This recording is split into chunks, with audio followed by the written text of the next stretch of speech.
Time roulette. In today's class, we're going to start a discussion on what makes a great format. In Yu-Gi-Oh, the word format is thrown around in a few different contexts, but if we're talking about just the core game, excluding things like Master Duel and other alternatives, a format is typically defined by some degree of either of these definitions.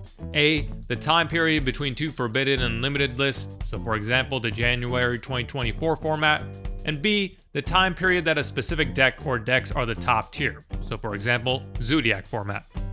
Two of the most popular formats of all time in the game's history are GOAT format and Edison format. The former gets its name by the second definition where in the middle of 2005, the top deck was GOAT control.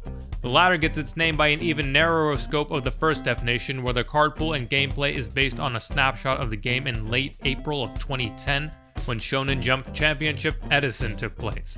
Other popular formats include Hat from 2014 and Tengu Plant in 2011. Throw in the comments your favorite formats and what you love about them.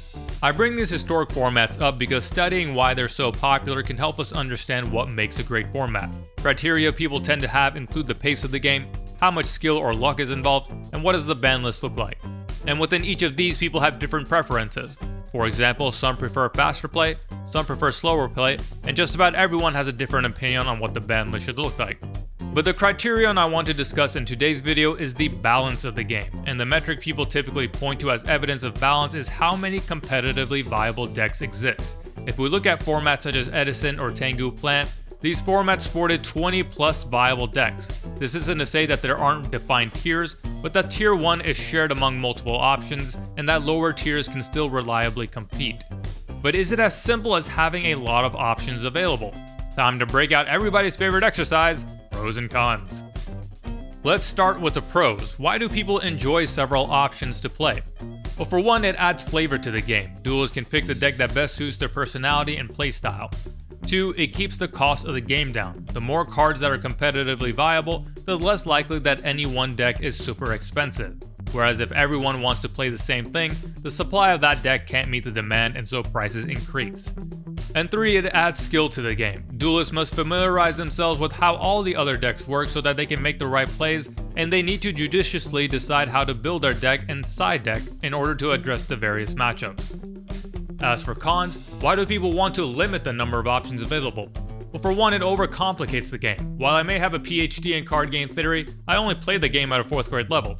What I mean is that this game is meant to be fun first and foremost, so it shouldn't require an inordinate amount of time to study in order to compete in it. 2, it adds luck to the game. This may seem counterintuitive given the pros list, but it makes sense when you consider the limitations in deck building, particularly that you can only have a 15 card side deck. But if there are 30 viable strategies running around, you can't prepare for them all, so you're at the mercy of whatever you happen to get matched up against. And 3, mirror matches take a lot of skill. This isn't so much a con of several options as it is a pro of limited options. When these options are limited, you better know your deck inside out because the nuances will get you when playing against someone wielding the same deck. One other point worth mentioning that's not necessarily a pro or con, but important regardless, is that creating multiple competitively viable decks is incredibly challenging. This is why even in formats where a lot of strategies exist, there is still a definitive favorite, hence why we call the format Tengu Plants, or GOAT. Even Hat indicates 3 key engines, hands, artifacts, and trap tricks. Each deck should be unique in terms of effects and playstyle in order to avoid stale card design, and not just the same moves with a different skin. When we also considered the business goals and limitations from our power creep discussion, we can start to understand why not every format achieves a high number of options. Not to say we shouldn't strive for it, but that the iterative nature of the game makes it difficult to maintain this ideal.